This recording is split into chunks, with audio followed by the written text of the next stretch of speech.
Hey, welcome to the Hell Has an Exit podcast. I'm your host, Bryan Alzate.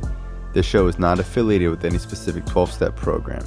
If you or a loved one is struggling with an addiction, please find a local 12-step meeting. If you believe you may need detox or drug treatment of any kind, please call 888-699-9395 to speak to a specialist. The show is sponsored by United Recovery Project, a state-of-the-art drug and alcohol rehab facility. You can visit our website at unitedrecoveryproject.com. All right, welcome to Hell Has an Exit. I'm your host, Bryan Alzate.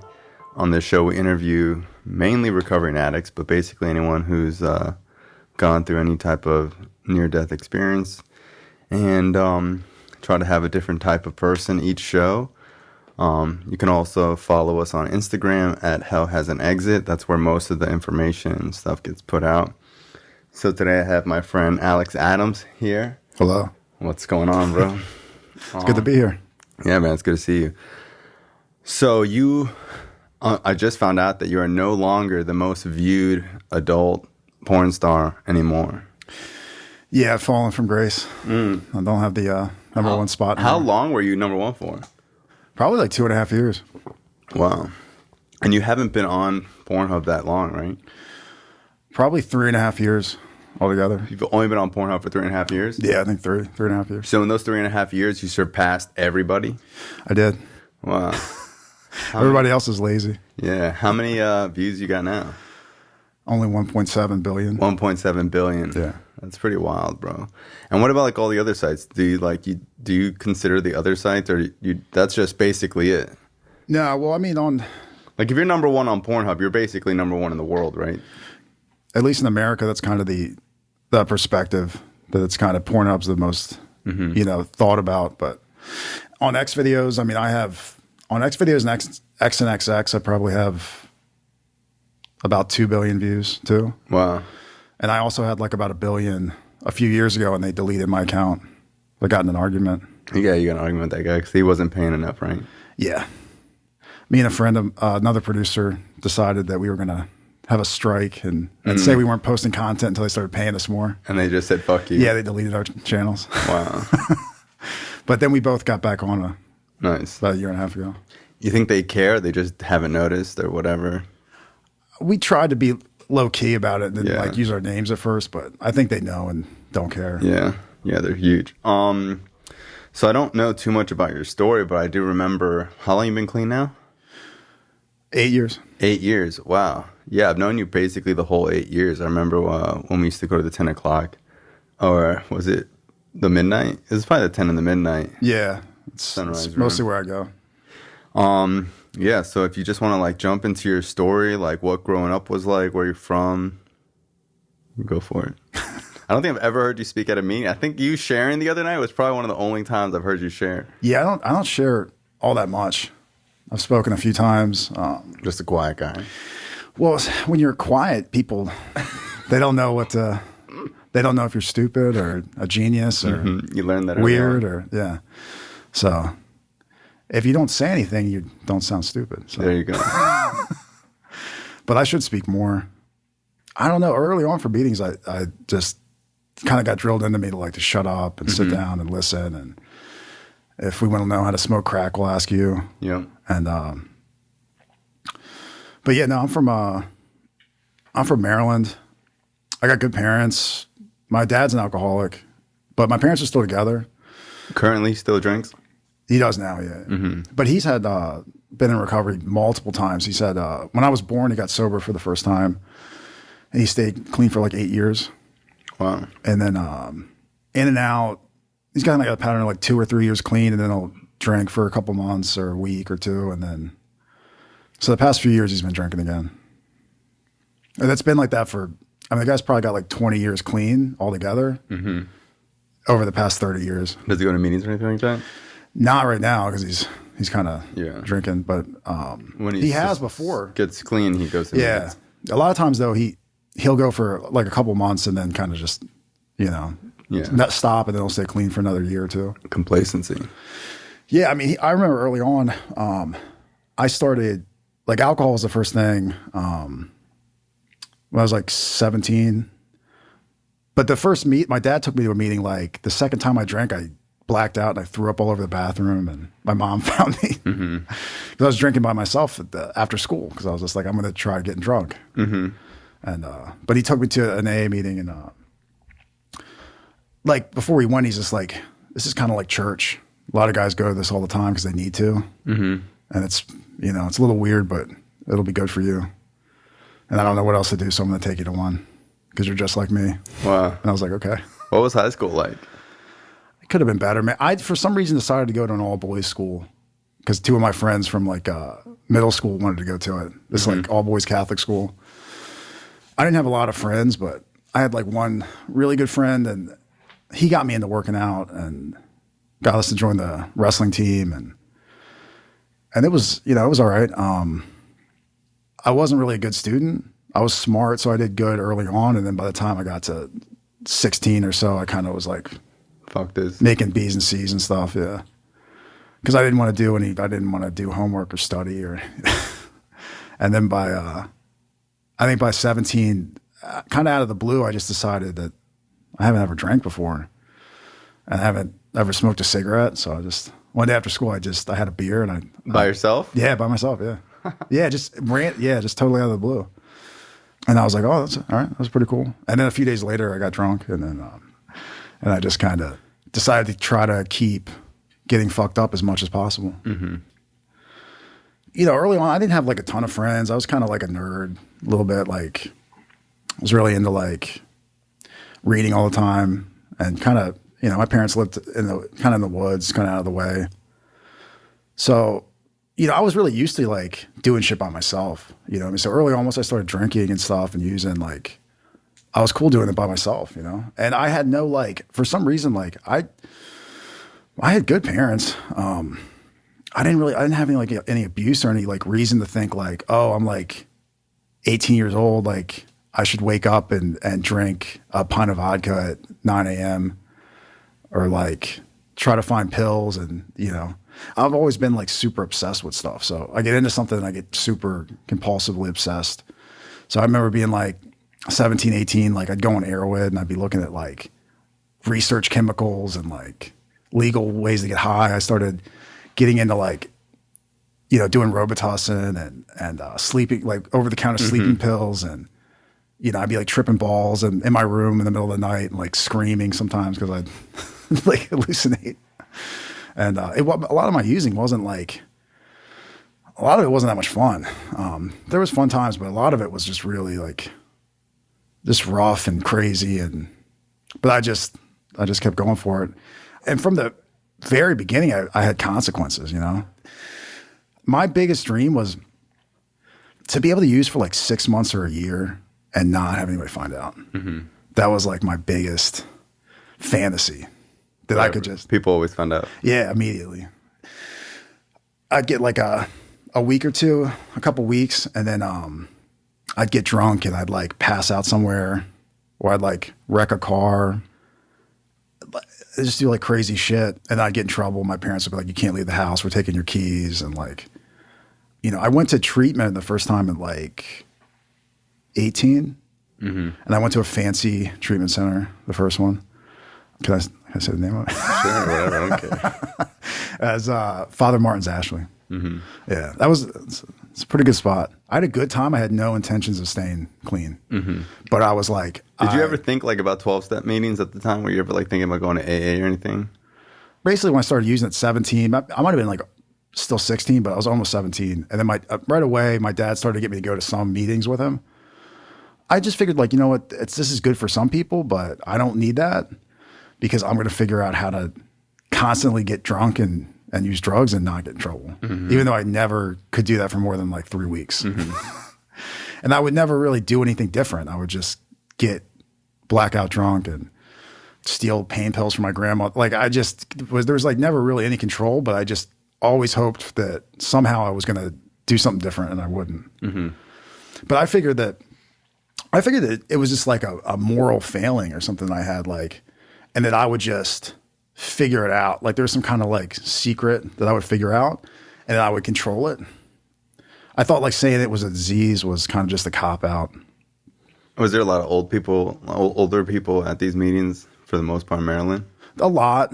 I mean, there was some younger people too. Right away though, too, I started becoming like a compulsive liar. Like I wasn't like that before I started using, but once I started using, I would just lie constantly. Mm-hmm.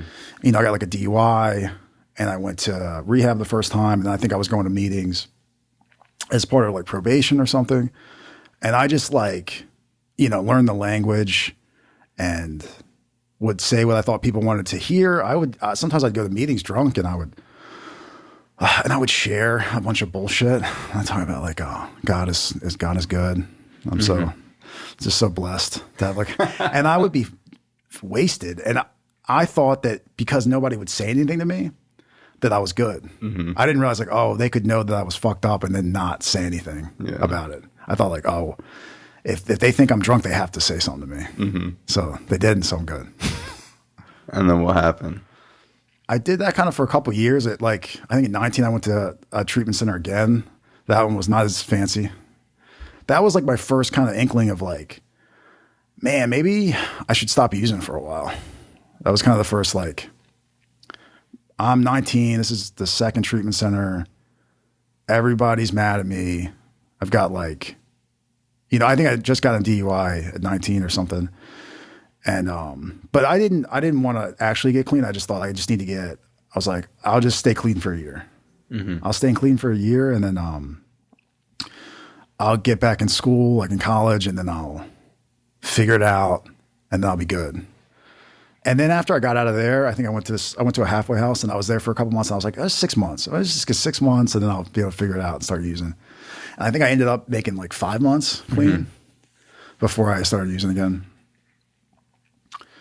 The idea actually really trying to stay clean forever was just crazy.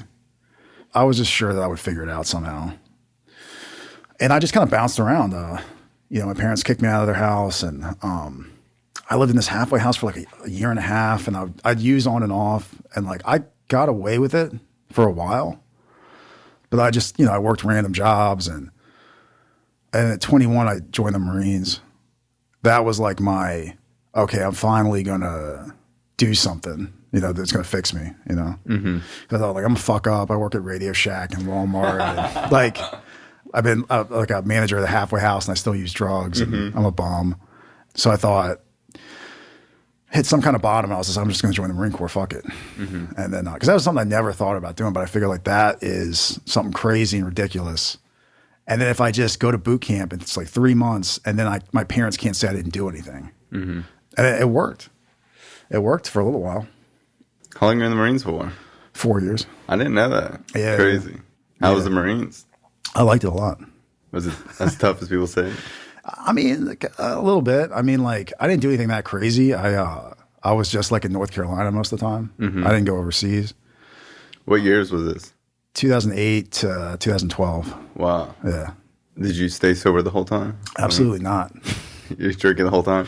Yeah, pretty much. Well, I had right after I got out of boot camp, I mean, like, my drinking buddy picked me up and we got drunk. I almost died. Like, he picked me up after the ceremony on Parris Island, and then my friend drove me back up to Maryland, but we stopped in like North Carolina at Camp Lejeune because he was stationed in Lejeune. Parris Island's in South Carolina. So, you know, we drove up to North Carolina and he's like, I'm going to show you what a shithole Jacksonville, North Carolina is. And like, we're going to go to strip clubs and I'll show you where you're probably going to get stationed. And then I remember drinking and stuff with him. And then the next morning we got in this hot tub at this hotel we were at and I almost drowned in the hot tub. Wow, from being fucked up. Yeah, from being so fucked up. And I remember him like shaking me awake. Like I was just floating like face down in the hot tub, like one day out of boot camp. And I remember like because you have safety briefings and stuff in the military, whether they release you on like, you know, 10 days leave or any kind of leave or a weekend, they tell you like, don't get a DUI, don't fight, don't do anything stupid. And they were saying like, some of you are going to die on boot camp leave, like the 10 days of leave, you're going to like flip over a fucking ATV or a motorcycle or shoot your, you know, hand off with a firework. And I remember like he woke me up and I was like, I was just that guy almost. Yeah. Like I almost just died the first chance I got. But yeah, I ended up getting stationed in Maryland. the job I got was like working on night vision and missile launchers and artillery and stuff, but all like optics stuff. I ended up going to school at this Army base near where I actually grew up, like right down the road from it. But while I was there, I started pretty quickly, like, because I realized, like, oh, okay, well, I made it through boot camp. I'm a United States Marine. I'm in great shape. I have a six-pack. I'm very strong. And pretty quick, I started getting in trouble again. And I got to a point where I was, like, in trouble already for drinking. And then I left base. And then I got really fucked up. And I think I pissed all over the gym or something. And just made, like, a big scene. And, like, they were basically like, we're going to send you to treatment or we're going to kick you out. And I was like, I'll go to treatment. While the Marines said that? Yeah. I didn't know they did that. Yeah, so I was in for like a year into the Marines and they were like, we're sending you to rehab. You're too much. But you finished your 4 years, right? I didn't. I got kicked out like 5 days before I was supposed to get out. Wow. For years then? Yeah. And it was like a 3 months before that of like them doing it. We went to like a hearing for it and everything. If I wouldn't have gotten in trouble the last time, it would have been like another week and I would have been getting out. And then what happened after that? Like while I was in, they sent me that treatment the first time and that was the first time I was like, all right, I'm going to give this thing a fucking shot. Cause like obviously something's very like wrong. I got out, started drinking again pretty quick after like a couple weeks, got in some trouble again. And I was like, okay, no, but for real. And then I found like a meeting off base and I started going like every night. I got a sponsor. I started working a few steps. I switched sponsors a few times and like worked the first 3 steps, maybe like 4 times in a year, but I got a year clean. I mean, once I got that year clean, it was like, I was like a superhero. And I was like, I did it. And everybody loved me in my unit and everything. And I was a great, awesome Marine. And I was super amazing and smart. And then I like another couple months later, I decided I could use again, at a party. And immediately got in a fight with one of my best friends. And like, it was bad right off the bat. And it took me like 3 months before I even tried to stop using again. And then it was like a year. It was like the rest of the time that I was in, the next 2 years, it was kind of like me trying to kind of get some clean time and then just not really being able to consistently do it. Like I knew I needed to get clean again, but I just didn't really want to. So like my biggest fear was getting kicked out and losing my benefits, like losing the GI Bill and, and then that eventually happened because I jumped off a balcony and I was trying to do a handstand on a balcony, a 2nd-story balcony, and I fell. I was fine. But my friends called. I was like blacked. My friends called. I was like blacked out. And they called an ambulance, and then somebody higher up saw like, who is this guy that jumped off this balcony? And they're like, he's gotten in trouble like 4 or 5 times before, and he's still. Why is he not kicked out already? So then they were like, we're gonna kick you out for real. So what happens after the Marine Corps? After I got out, man, I drove my little Toyota full of crap up north to my parents' house in Maryland. And I really didn't know what the fuck I was going to do. Like my dad got me like this, construction job for the electrical union, making like pretty decent money. So I was like, I'm doing that. I'm going to do that. It's not what I like really wanted to do, but I was just like, I figured I'd try to stay clean again. I try to get clean again and go to meetings because I just didn't know what else to do. Because I knew if I started using again, within a week or 2, my parents would kick me out and I'd be living in my Corolla. And I was like, I don't want to do, I was like, I'm going to end up, I'm just going to end up locked up, cause I never went to like prison, but I went to jail. Like I got locked up overnight or for like a week one time. Like I was probably locked up overnight, 6-7 times, just for drunken, disorderly, trying to fight cops, like all kinds of crazy shit. And I was like lucky enough to never have anything like, do anything like real time, but I knew it was like only a matter of time before I like, crashed a car and like killed somebody or something. So I figured like, I'll just try to get clean again. But I had no real like faith that like anything was going to be different this time. I just figured the same shit was going to happen. I'd get a couple months clean and I would like fuck up again. And did you stay clean? I did. That was the time you stayed clean? Yeah. How'd you end up in Florida? So I was up living with my parents, doing the construction thing for like 3 months. before I got out of the Marines, a friend had told me about Craigslist, right? And Craigslist is a really amazing site. It's not what it used to be because I don't think they have the personals anymore on there. So I was telling about like Craigslist, and I started using the personal stuff. So I started like hooking up with like girls off there, doing stuff with guys. And I also saw a thing that said like to be a stripper for bachelorette parties. So I was like, what the? And this was actually like right when Magic Mike came out. So you were like, that was the crazy. You were like, I'm going to be fucking Magic Mike. Yeah. And I emailed it. It was like a month later and I forgot about it. And then this guy called me up and he's like, hey, I got a bachelorette party tonight. Can you come to Wilmington? It's like an hour away. And I was like, I'll be there. And right when that night, I had like just gotten 4 months clean. Mm-hmm. And of course I met this guy to do the bachelorette party and immediately had a blue moon and like started, had like 4 or 5 beers because I thought, well, I'm a male stripper now. I'm basically a celebrity. I can drink. And it went pretty good. I mean, it was crazy. And so then like for the rest, like, 5-6 months I had left, I kind of, I would do like a bachelorette party about once a week or so. And I would usually be like a cop. I'd be like Officer Longfellow. And I'd be like, ladies, there's been several noise complaints. And then I would like, it was pretty wild. And the thing was it like a group of you? It was just you? It was me and this other guy. The other guy was like, he would do them sometimes, but he was like the DJ. So he would like come in, like I would like knock and then be like, ladies, you're making way too much noise in here. And then he would like have his little like speaker thing. And he'd be like, Officer Longfellow's in the house. And then like, he'd be playing music and then I'd start like dancing. I'm not a good dancer. I didn't know. What I mean? But I was in really good shape back then. So whatever. Yeah, it worked. But I mean, like the ego trip was like pretty big for a little bit. But from that first time I did it, the next day was when I ended up jumping off the balcony. So wait, so you were doing this in the Marine Corps? Yeah. So you're in the Marine Corps and doing bachelorette parties? Yeah. And then I remember there was like, I got in trouble and there was like pending investigation. Like they were probably going to kick me out and everybody hated me. And I remember being on restriction where I couldn't leave base. And then I got a booking for this bachelorette party and I just went and did it. Because I was like, you guys are kicking me out anyway. Fuck off. Mm-hmm.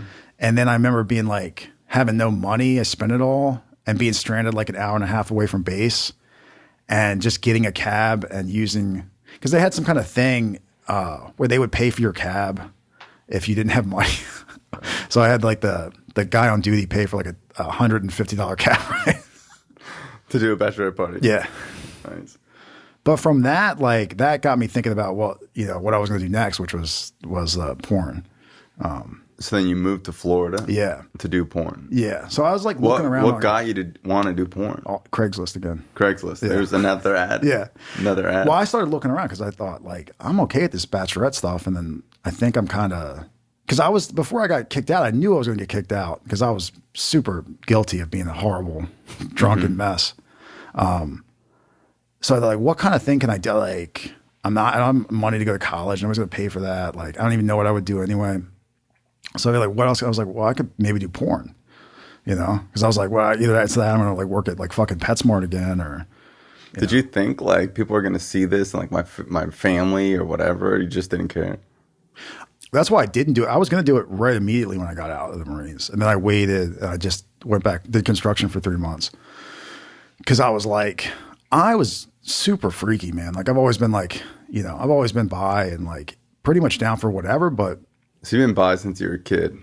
I mean, like, it's not a teenager or whatever. You know what I mean? I knew I was kind of like into some weird shit. You know what I mean? Like I was open to kind of like whatever. I knew I was like mostly into girls, but also down for other stuff too. But I also wouldn't tell anybody that I was into guys at all. So that was the biggest thing, was just like, I knew that I was cool with doing whatever, but I was just like, I don't know if I don't want, people to see like me blowing guys and stuff. Like that's not, That's not I'm cool. going to be embarrassed. Yeah. And then I was like pouring concrete for like a week. And I was like, I'm going to go to Florida and suck dicks. I don't fucking care anymore. I was like, I can't. I was like, I don't want to. I was like, fuck it. I don't care. Pouring concrete is not doing it. Yeah. I was just like, I can't. I don't know, man. Like just doing this construction stuff. And like, it just, most of the guys there were like middle-aged redneck dudes who were like hungover every day. And I was like, I'm going to like stick around with this and then start an apprenticeship and then maybe finish that. And then 3 or 4 years from now, I'll be making $80K a year and I'll buy a nice pickup truck. I was like, I can't do this, man. I'm going to start using it again. I can't handle it. And I knew that just going to Florida to do porn was insane. But I was like, why Florida? Well, I just knew for some reason that like, because I used Craigslist, I went on like gigs or something and there was like ads or whatever for adult stuff and I found them, but I figured, I knew like LA was big for some reason. I just knew California and I figured Miami, like South Florida had it too for some reason. And I'm, you know, from like, you know, Maryland. So I thought like, I don't want to move all the way out to fucking LA, but you know, Florida's not that far away from, you know, it's still on the East Coast. So I looked in Craigslist on like in Miami and Fort Lauderdale. Where'd you move to? Fort Lauderdale? Yeah. So how did your first gig go? I think it went pretty good. There's like a few scenes, like I can't remember. I don't know if I can remember the very first one. One of the first ones was like, I was like banging a dude in a van. Like it was like Bang Bros, but it was a dude. And it really was Bang Bros. Yeah, that was Banging a Bro, yeah. Why did you start doing the gay porn? It just paid more? Well, because like I didn't know anything about how the industry worked, and I've always assumed, and like most of the guys I've ever talked to, just think that there's no way you can just go into porn and just start banging hot chicks. You got to start from the bottom. Yeah, you got to fuck dudes for a while. You got to take some loads. You got to like, you got to like prove yourself, and then and then I heard that you just make way more money doing gay porn. I found out that was all a lie. But I mean, like per scene, doing gay porn, you make more money as a guy. Usually, like you might make $800, $1,000, but even a lot of times it's not. A lot of the big straight companies, they'll pay a guy $500, $600. Sometimes the big names guys, they'll make maybe 1,000 or more scene. But and I also learned later on that like in straight porn, a lot of the companies will use the same guys like over and over and over and over again. In gay porn, it's like you might work for this company, that company, and then like that company's not going to hire you again for another month or two. Yeah, because they're like, we just pounded you out, dude, and we got our scene. We're gonna find some other guy. But I was just down. I was like down for whatever, man. I was just like, what did like friends and family say? I lied to them, of course. I didn't tell them what I was doing. I said that I was doing fitness modeling. I said I was a fitness model. What did they say when they found out? I was doing it for maybe like 3 months, and like so, like in porn, it's it's like you're a contractor, so you have to fill out like, a W-9, and you get W-2s and shit.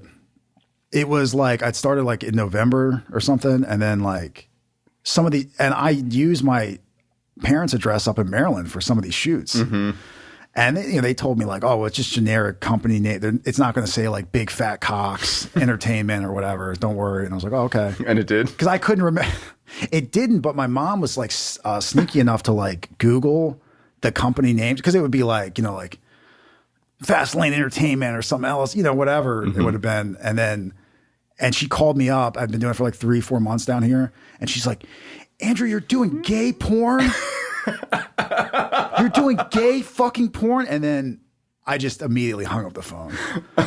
And I was like, fuck. And then I called her back like a day or two later. Did your parents know you were bi? They found out, yeah, a few years before. And that's the thing, is like they were totally cool with that. They were just like, which almost blew me away. I wanted them to kind of like disown me or something, because I felt kind of ashamed. But they were just like, do whatever you want. Just stop drinking and using and stuff, and like crashing cars and like being a complete, menace to society. They were really accepting about stuff. But when my mom found out, she immediately freaked out. What'd your dad say? I think my dad was kind of more like, do you have health insurance? He's like a little more like, this isn't a good career path. But he was like a little bit more like kind of whatever. But then I called my mom back a day or two later, and I told her like, hey, listen, I get tested. And, because I told her too, I was like, oh, I'm clean. I'm not using. And, I don't think they believed me. I mean, when I originally went down here, I figured it was like a 50-50 if I'd stay clean or not. But immediately, like the first night I got to Florida, I was like, I got to find a meeting. Because I was like, I'm going to use. And I'm going to get locked up down here. And I was like, I don't want to do that. So, I mean, right away, I think the second meeting I went to, I got a sponsor. And, I mean, right away for the like first time I was scared to use. I was like super scared to use. And I was like, I gotta actually work the steps and like get involved and go to meetings. And it like moving across the country, like the geographic location thing is like definitely not something that's like works or is a good idea for everybody. But for me, it was like sink or swim kind of. Because if I would have stayed up north, I think it would have been a matter of time before I just started, drinking again. Because I was just getting like, I wasn't grateful. I wasn't feeling great about what I was doing. And I was just like, oh, I got to stay clean so I don't get kicked out of my parents' house. Yeah. Which is a miserable kind of existence to have, Then I moved down to Florida and I was just like, I got to stay clean so I don't, try to punch a cop and get locked up. And I wanted to see what was, because I knew what was going to happen if I started using again. But I was just like, what if I did this crazy shit? I'm doing porn and I don't use, How did your career kind of progress? Like, what did it, like it turned into just doing gigs to? Yeah. So I like found an agent and a gagent. A gagent. Yeah. And so like all agents like lie.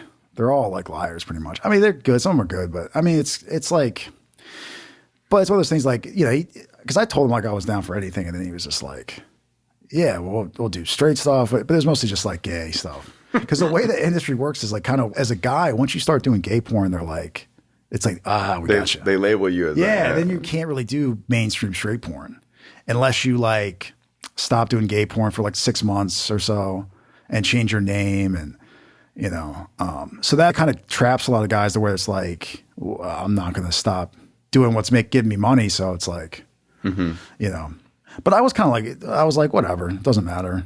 Did people in recovery try to deter you from doing it? Like, did people ever say like, this isn't good for your recovery or whatever, it's unspiritual? Yeah. I mean, I got some of that, not a ton. I mean, a lot of times from like, sometimes girls would be weird about it. Sometimes older guys especially would be weird. I was like pretty kind of like defensive about it, because the truth was like, I didn't know how I felt maybe the first year or so.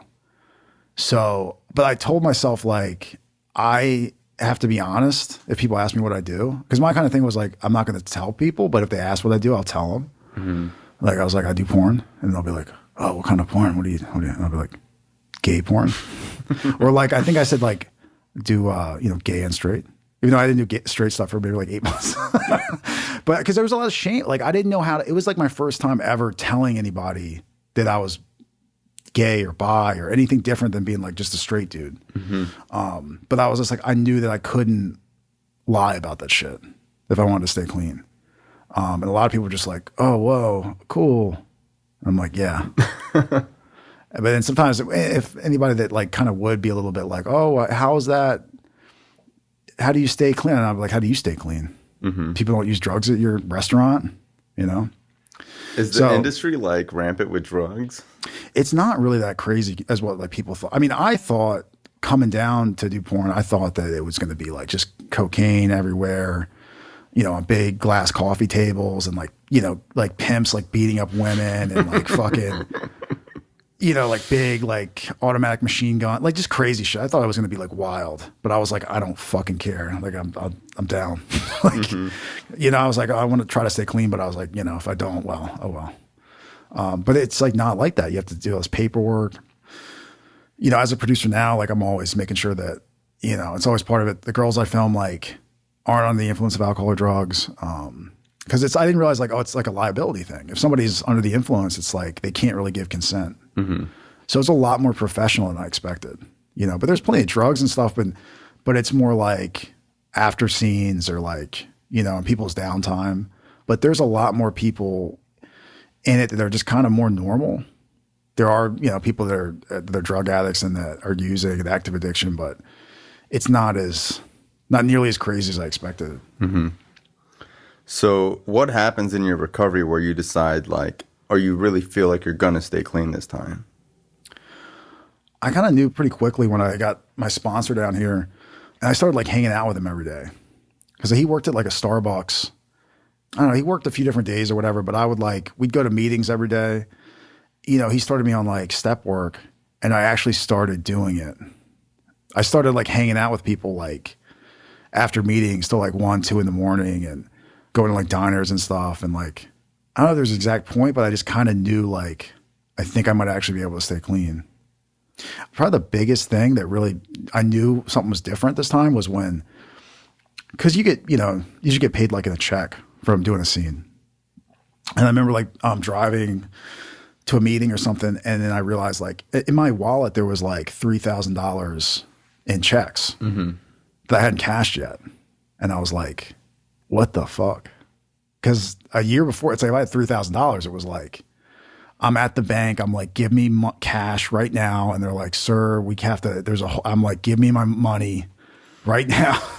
Like the idea of having just $3,000 was insane to me. Yeah. It's not burning a hole in your pocket. Yeah. I mean, like when I was using stuff, like I never really thought about money. Like money was just, I needed to get some to use, you know, to buy Coke, to buy weed, to get, you know, to buy booze. Like you didn't just have a bunch of money. You know, I mean, when I got paid for anything, it was just like that was already going to, you know, to use. So that was a big kind of turning point where I was like, I'm making more money than I'm used to. And like, I haven't used yet. You know, I mean, that like gradually, like, as I made more and more money and stuff over time, I grew into like, to being able to like, oh, like money's just a thing. It doesn't mean I need to. A lot of times I was using, I had this fantasy that somehow like, I'd get my, you know, using under control. And then also I'd somehow get like a really fancy wooden chest and I fill it full of like fancy exotic drugs. And it's so insane. And like, I'd have like like a bunch of acid and like ecstasy and like, yeah, you feel like if I had more money, I'd be able to manage it. I thought that if I could just get ahead and get, you know, like $5,000 or something, and I could just get a whole bunch of drugs and I have this special drug chest, I would just, I would be able to just use a little bit and then not use all of it. Put it back. And I put it back. Put it back. Yeah, put it back and just have a good time. Yeah, I'd be able to like. Have like a gentleman's drink. Yeah. I'd have a little cocktail, do a couple lines, and I'd put it back under the hidden wall. I mean, just crazy, man. But that was a fantasy I had. So how did your career start like change and you started doing straight porn? Yeah, well, I first got into like, you know, I mostly did like gay stuff for about a year. I did okay. And then like I had a shoot come up that was like, my agent said it was a bi shoot. He's like, this is a bi shoot. And I'm like, oh, bet. All right, cool. Get to do a bi scene. But actually it was like a female domination scene. And it was like in Loxahatchee, like Middle of nowhere. Middle of nowhere, like a few miles, like maybe like 5 miles down this dirt road, past like a pig farm and this like big house. And like, they would like chain guys up to crosses and beat them with whips and like multiple women. Yeah. Wow. And they would, but to guys, that they'd be doing this to guys. It was like female domination stuff. So I get there and I'm like, well, this is crazy. And, but they were cool with me not doing like actual like torture stuff. Cause I was like, I'm a gay porn model. You can't bruise me. I need to look good. But I would do like, you know, sex, like boy, girl sex, with a female model, but it would be like, you know, just a few minutes, but I would be tied to like something like a dog cage or like, cause I would be like, you know, they you know, the fantasies like I'm somehow like, you know, a person that was abducted and chained in a basement or something. And, you know, these dominatrixes might fuck me. And then they also make me like lick their feet and they'd like suffocate me with their asses and stuff. And like, but it was, I mean, it was pretty cool shit. You know what I mean? It was like, cause I've always been pretty freaky. So I was open to, and you know, it paid less than like a lot of shoots I did. But you know, it was like $300 or $400. So I was like, this is fucking cool. Wow. You know? And I ended up really working at that place and with this one producer for like a year and a half. And that became like my main kind of job. Cause I would do pretty much everything. The only things I couldn't do were like actually getting like whipped and stuff. But there was guys that would come and do that and kicked in the balls. Wow. But there was guys that would come and do that for free. There was like actual dudes that were just into it. Yeah. But their dicks didn't usually work. They couldn't like actually do any real sex stuff, but they could get like kicked in the balls. Yeah. That's crazy. Yeah. I mean, I've seen guys getting viciously kicked in the balls by like 3 women in like leather boots and just get rock hard. That's crazy. Yeah, I mean, just like really wild stuff. I've seen some wild shit up in Loxahatchee. What do you think is like the craziest scene you've done where you like wake up the next day like that probably wasn't normal? I mean, early on, maybe like I'd been in the industry for maybe like 2.5 years or something. And I was like dating this girl who had started doing it, porn too. And we went to it was like a swingers scene in Tennessee for like some DVD company. So, I mean, I fucked like maybe like 6, 7 girls. And it was just like a big orgy thing, but with a bunch of guys too. But it was actually like, it was fun though. It wasn't like, but I was kind of like, this shit is crazy. This shit is crazy. And then like we pissed on each other. I was like, this is wild. This is some wild shit. And like, we didn't make a bunch of, but I was just like, this is fucking, you know, because back then the first few years, it was a lot more like, I was cool with doing stuff with guys and it was hot or whatever sometimes, but it was really like fucking girls was like a self-esteem thing for me. So like the more girls that I fucked, the more it would make me feel like a man and like fucking cooler and shit. You know what I mean? Like if I'd fucked like 5 girls in a week, you couldn't ruin my day. You could hit my car and like, I would be like, I don't care. I'm fucking super cool and amazing. I fuck women for money. Yeah. You know what I mean? Like to where it's like, it's a lot, it just became kind of more normal. Like it's fun. I really like do it. And like, I don't want to do anything else. Absolutely not. I don't want to, I still want to fuck hot 19-year-olds for my job, but I don't get that hit. It's like with the drugs, you know what I mean? Where you kind of, sometimes where it's like over time, like you just use to get by, but with the sex, it's like, it's not that it's like, you know, but it's like, I don't, you know, really get high from it. It's just like, it's cool though, you know? But that's everything you get. Enjoy like, what you do. Yeah. I mean, that's the thing is like, but I realized like, oh, I can't use this as like, this doesn't fix me. You know, having sex with 10 hot girls or 20 hot girls, it doesn't fix my problems. It's cool. It's still, I like it, but it's not, you know what I mean? I can still be sad. I can still fuck my life up and be miserable and depressed. Yeah. Which was crazy. Which I've seen. If you would have told me like 4 years ago that I would be a millionaire banging hot chicks for a living, buying supercars, and I would be sad and overweight, I would not. I'd be like, that's not. How is that possible? Can't happen. How would that be a thing? How did you start becoming successful? So, because I remember when I first met you, you know, we would go to meetings and we'd go out to eat. And I remember you just like telling stories. And I remember like there was this one guy at out to eat with us. And he was a few people away from us. And you were telling us that you'd done gay porn or whatever. And he like spit up his food. And he was just like, wait a second. He's like, did I hear you correctly? Like, you fuck dudes? And it wasn't that it was like a prejudice or a homophobic thing. He was just like, yeah, he couldn't believe it. He was like, I remember he was like, I'm from New York, bro. People don't talk about that shit. He was like, you do that for a living? And you're like, yeah. Yeah, because a lot of people wouldn't guess that, you know? But yeah, I mean, I would be pretty open with it. And when people ask me stuff, I'll just usually kind of just go off, you know?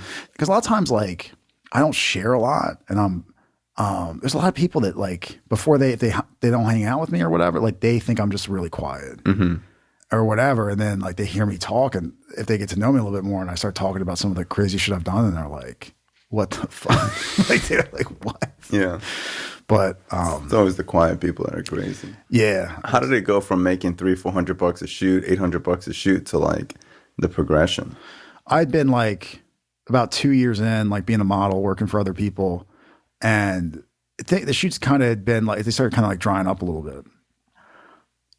So, and I saw these people that weren't like big companies and they were like doing pretty well. Like they had like nice houses, a lot of them. And like, and I was like, these people don't seem like geniuses. Maybe I could like do it too.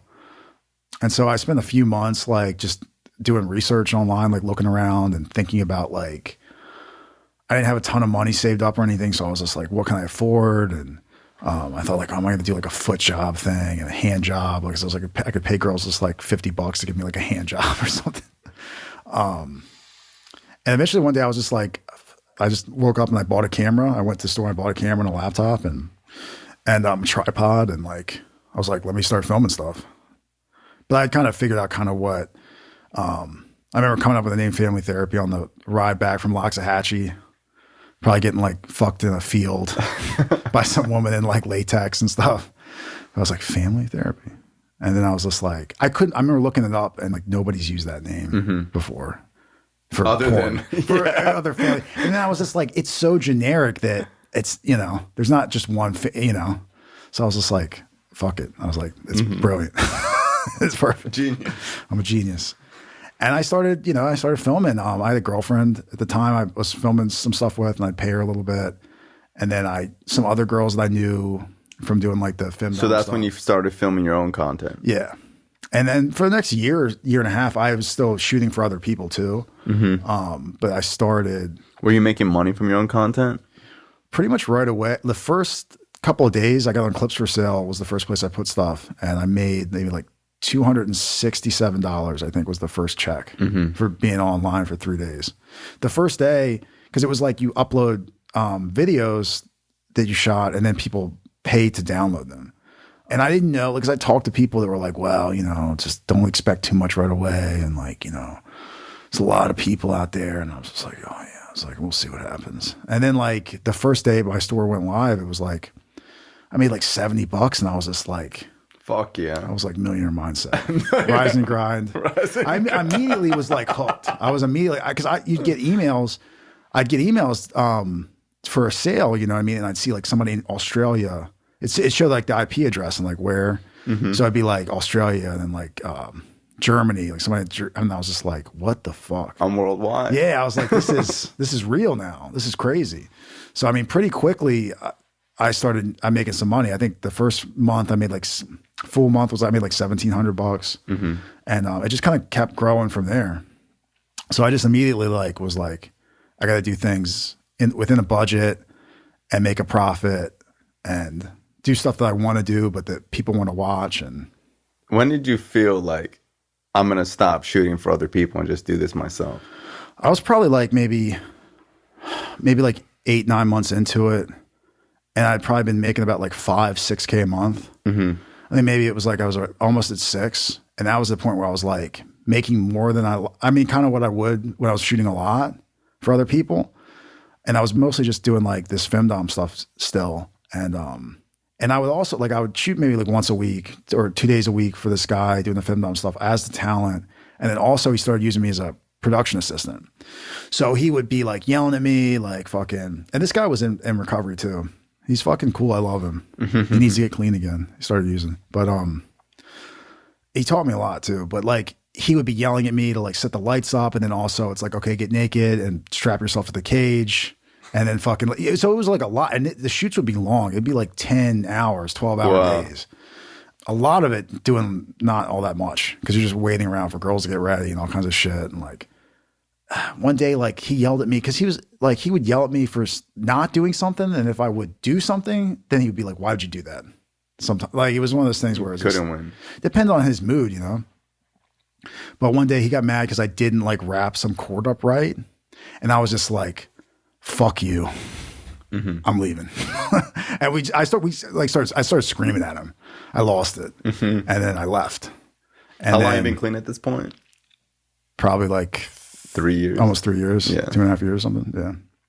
And then a year later, we kind of made up and I started being talent once in a while for him actually. But I was done. I was like, but it was scary because I was at the point where I was like, I was pretty much like, I can just do this. But I was also like, I'm scared.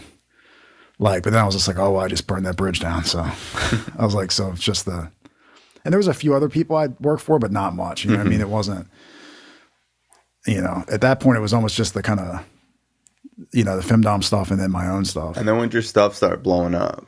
Like, when did you feel like, holy shit, I'm making money? Once I got on Pornhub.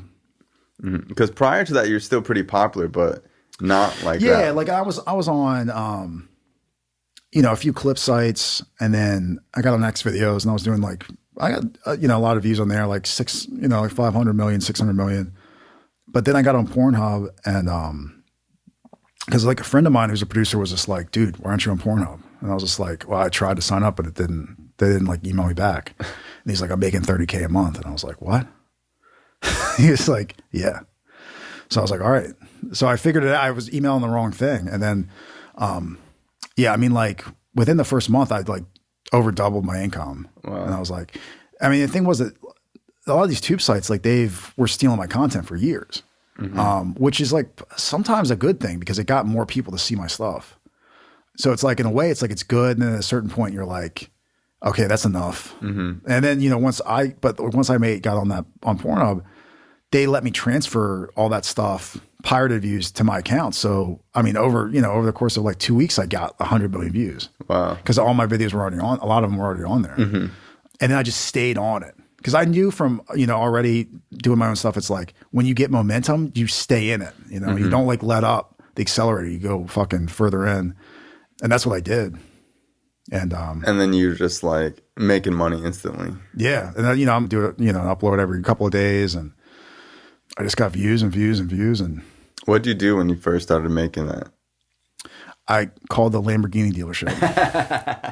I think it was like a month after I started making like, I was on Pornhub for maybe like 2 months, and I called up Lamborghini Broward. Really? And I was like, I'd like to talk about your financing options. I mean, I immediately was like, I started getting weird. Yeah. When did you get into cars?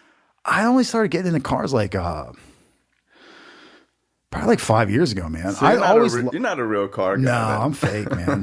I'm just trying to flex out here. Yeah. I mean, like, I've always liked driving.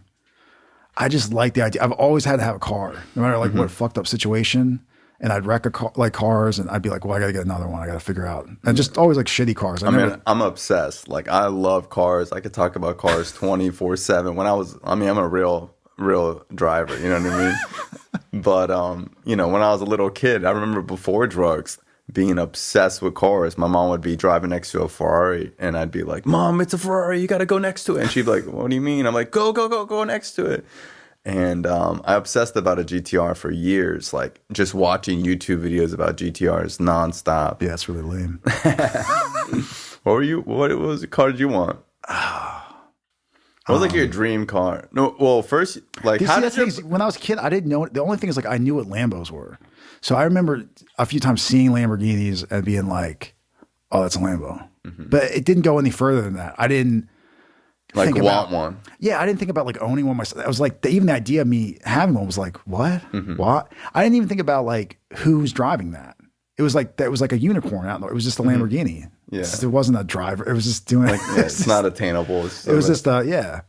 So what do you got now? You have a baby blue 720. Yeah, which is stage 2. Stage 2, and then stage 2. Audi R7, and then they have a G wagon, G63. You like it? It's really dope. I really, really like it. Yeah, I knew somebody a couple years back that had a G wagon. And I thought it was kind of dumb. I just never thought about them that much, like, because I heard they weren't that great. But then like YouTube again. I started watching YouTube videos, and then a day later, I'm like, I'm calling car dealerships. And I'm like, but it's a 19, so it's like one of the new style once they redid them. The exhaust on them is sick. That's the thing. It's like it's stock, and I think I'm probably just gonna keep it. I just tinted the windows and like fucking. It's just good. It's quick. It sounds crazy. It's comfortable. I could tune it and stuff, but I don't know if I'm going to because it's like a giant bread truck. Yeah. So I'm kind of like, I don't know if it's to go faster. Because I like it a lot too, because it's like you just kind of get on it and you're like going 40, 60, 70 even, but it feels like you're going like 120. Yeah, if you go 120 in that car, you feel like you're going to die. Yeah, it feels really, yeah. Let's talk about how like the past couple of years, because I remember that period of time where you were probably the most depressed person I've ever met. Yeah, well, what had happened was like I started, like the first few years I was clean down here. I worked all the steps. I did H&I for like a year and a half. I was doing the fucking deal and I was about it. And I was doing shoots and stuff and I was cool with that. And then I got in this relationship and I kind of started drifting away from sponsorship and like working steps and stuff with that. And then in the middle of that relationship, I started filming my own stuff. So once I started my own like business, I became like obsessed with that. So that became like the priority kind of. And I've always kind of made sure I've like usually like hit a few meetings a week, even where like there was, a couple of years where it's like, I'd just be in the back. I wouldn't talk to anybody or just a few people I wouldn't share. Because I just like know in my bones like what'll happen if I like stop going to meetings for 6 months. You know, which is the same story with everybody. I mean, yeah, that's how everyone. And I've just seen it so many times, man. I just kind of got obsessed with building my business, and then it got to where it was like, you know, chasing the money, and then getting into cars and stuff, and you know, it got in my head like, oh, I got to make this money, and I'm getting these like crazy cars, and like that became the priority, and I broke one of my like a pinky finger at some point, like I think like 3 years ago. And up to that, I was like in the best shape of my life, probably like 3.5 years ago. And then I was like, well, I got a broken finger. I can't work out for a little while. I got to take it easy. And I let myself gain like 10, 20 pounds. And then I was already at that point, like not focused on really recovery. I was just like, oh, I got to stay clean. But important things are like making lots of money, buying McLarens, crashing McLarens, getting another McLaren, crashing that McLaren. You know what I mean? Like I wasn't like doing the deal. And so then I ended up putting on like, letting myself kind of be like, I'm filming my own stuff. It's all POV anyway. It doesn't matter if I gain 10 or 20 pounds. Who gives a shit? I'm a rich, famous porn star now. I do whatever I want, crash as many McLarens as I want. And then like, you know, I just kind of, I started gaining weight, and it's just like, shit, I fucking gained like 20 pounds. It's like, and I just started being like, then I started eating more because it's like, because I, you know, you feel bad. So you feel more. bad. And then I started using it like a drug. I'm fat because I eat, and eat because I'm fat. Yeah. I gained like another 20 pounds probably. Yeah. Because I was just like not leaving the house, getting Uber Eats. A lot of Taco Bell. I would get Denny's in the middle of the night. Ice cream, Cold Stone, Checkers. I would get like, I mean, I'd eat some gross shit, man. I mean, it's like the middle of 3 a.m. There was a guy, shout out to like, Motown Mike, I think. He would be like, cause a lot of times I would end up like trying to not eat anything and then it would be like 3:34 in the morning. And I'd be like, all right, I'm getting Uber Eats. Fuck it. Cause a lot of times it would be like it'd be like, all right, I'm not doing it. And they'd be like, all right, I'm going to do it tomorrow. I'm going to get clean tomorrow. I'm going to stop doing this shit tomorrow. But it's like right now it's 4 in the morning. I'm getting fucking $40 of cheeseburgers from Checkers. I've been there before. And then a lot of times it was the same dude, Motown Mike, and he would come. The Uber Eats guy? Yeah, he had this like Charger, and he was so nice to me, and I'd tip him really good. And but it was like always just kind of cringy. He'd be like, hey. And I'd get like a milkshake, be like, got your milkshake nice and cold, buddy? And I was just like, oh, I'm just like outside my house at like 4:30 in the morning. And I was just like, but like, just like the overeating, the shit with cars. I mean, like all that stuff is like, it's reminded me like, so how real it is that I'm an addict. And it's shown me like, I can be clean and just totally fuck up my life. I'm kind of coming out on the other side of that. It was crazy. I mean, I probably ended up putting on like about like 80 pounds, man. Wow. And what, you've lost like what, 40 now? I think about that, yeah. Yeah, a lot of people don't think it's real, but like, you know, I know like it's more prevalent like with women, where I would say 50% of women in recovery have some type of eating disorder or whatever. But like for me, eating is like, I have a real, people like think I'm joking, but I really do have like a serious eating. Yeah, I think when I used to be on Instagram, I think I'd see sometimes you'd post like all this and I'd be like, Jesus Christ, Bryan is a pig. But yeah, I'm a binge eater, bro. I really binge, and like I'll work out super hard and all this other stuff. But like when I flip that switch in my brain, then I'm like, all right, today's the day I'm eating bad. Like it turns into, you know, days. I was like, I'm gonna have a cheat meal, and that cheat meal turns into cheat days and cheat weekends. Yeah, I understand that. I mean, even what I ended up doing is like my brother told me about this, and it's called like OMAD, like 1 meal a day, right? But maybe like 7-8 months ago, like me and my brother started talking a lot in the past year, and he lost all this weight. He was like 300 pounds or something, and he's like skinny now. What does your family think now that you're like super successful? They just ask me for money.